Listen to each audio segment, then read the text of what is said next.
out last year that you really want to focus on with your guys this year?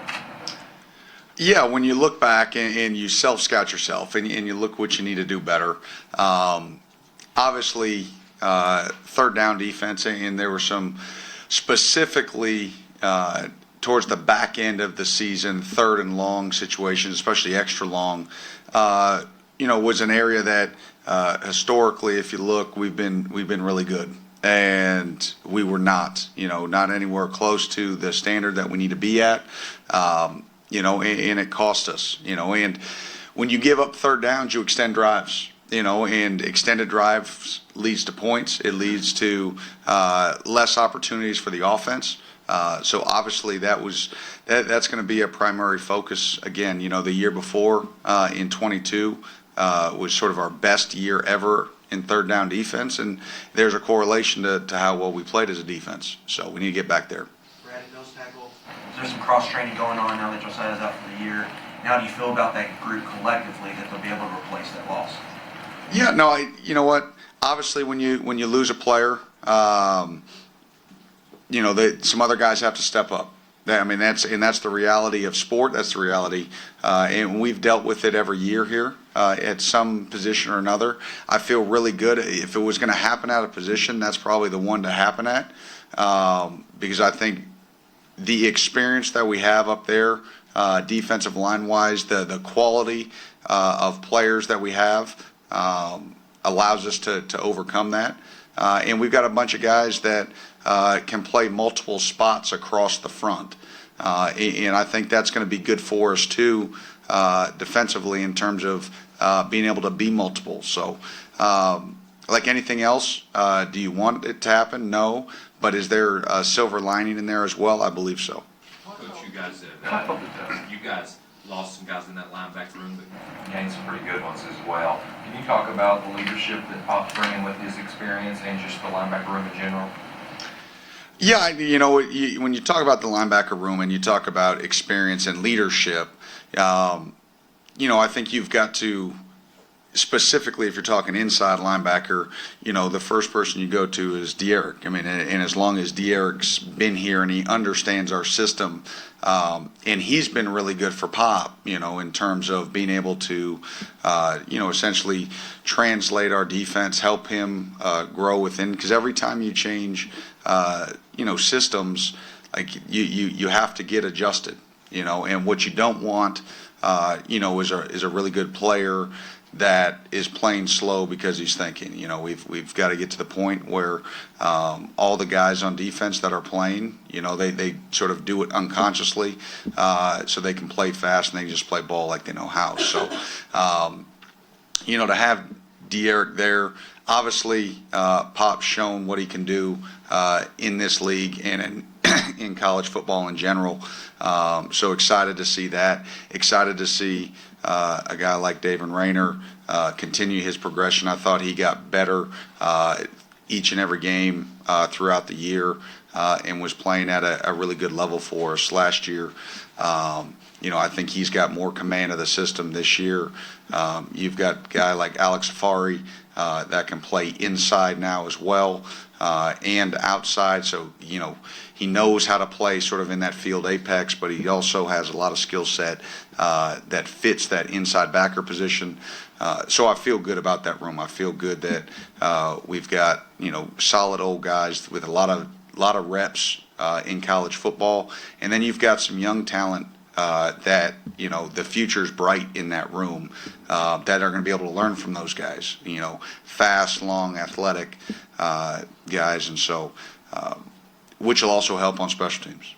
Brad, what did you all like about Christian's story, and what are your expectations for him? Yeah, well, what do we like about Christian? You've got a guy that's long, he's athletic, he knows how to play the safety position, he's played it in the SEC. Obviously, playing in a system like Alabama, that he knows how to adjust to a lot of different coverages, checks, run fits. So that's not going to be something that was going to overwhelm him, and it hasn't. So he's been able to, and personality-wise, he's come in and he fits with that room. Again, you talk about the inside backers on the previous question. The safeties is another group that you just feel really good about, in terms of having, Zion Childress, Jordan Lovett, Ty Bryant, Christian Story. Like, you got 4 guys that are SEC safeties. They've played and been really successful in SEC games. So again, it gives you the opportunity to be multiple, in what you do. And it also allows you to absorb, when an injury occurs within a game, or maybe it's a multiple game deal, you've got the ability to absorb that. Depth is always important, and to be able to have the ability within a game to keep guys fresh so that you don't wear out through a game, it's a huge advantage for us. Coach, Ty Bryant from Frederick Douglass High School, how's his progression? Really good. Yeah, I mean, and when we saw it last year, and I'll readily admit, I thought Ty played at a level that I didn't anticipate Ty playing as a true freshman. We knew he was a mature young man. We knew he was conscientious. We knew his work ethic, all the things that we loved about him. But to be able to step up in the moments that he stepped up in was huge. And it's a testament to him. It's a testament to his work ethic. He's taken another step, this spring. I think there's a confidence and command in his game. He's bigger, he's stronger, he's still really fast. So a guy that we're really, really excited about. Brad, Mark mentioned playing more sticky coverage, cornerback. Just how do you feel about that group entering the season with obviously Max Leap away?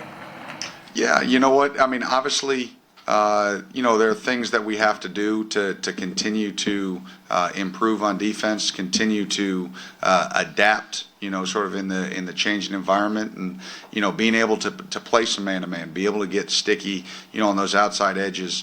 Obviously, I think Max has he's had a really good offseason, put himself in good position, and I think we've got good competition opposite. But it's early in camp right now, obviously, so a lot to be seen. What I'm looking for is guys to be consistent. The nice thing is we have a lot of bodies that don't have to take all of the workload. We can distribute it across, with guys like Jansen Dunn and J.Q. Hardaway and Nasir Addison and DJ Waller.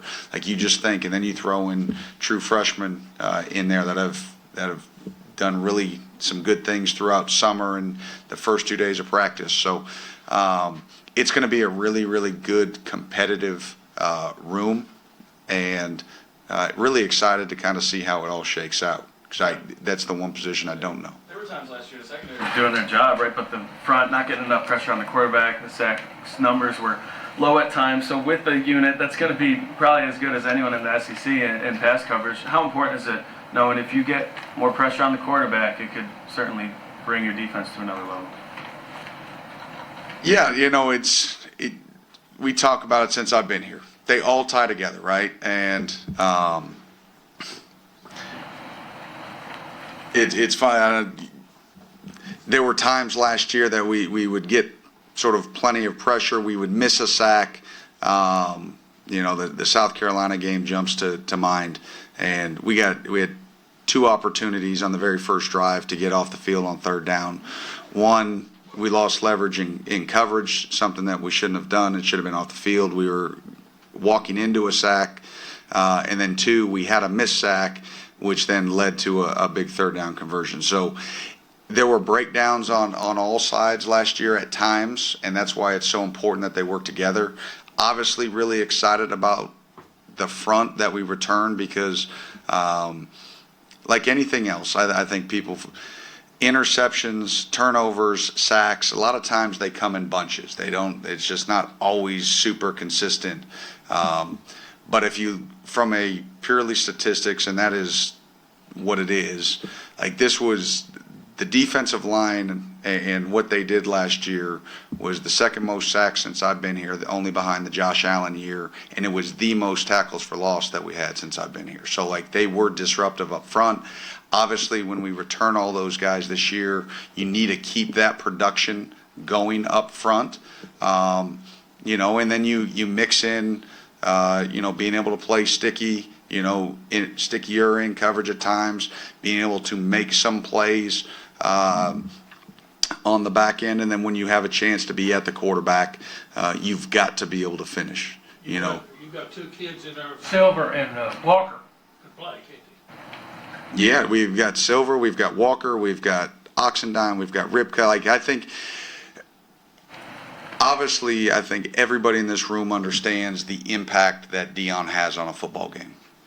I think people don't necessarily realize how well guys like Keyshawn Silver, how well Trey Ripka played last year, how well Ox played, the jump from 2 years ago for Ox to last year, and then this year his weight's back up to where it was when he was, before the injury, and as powerful as ever.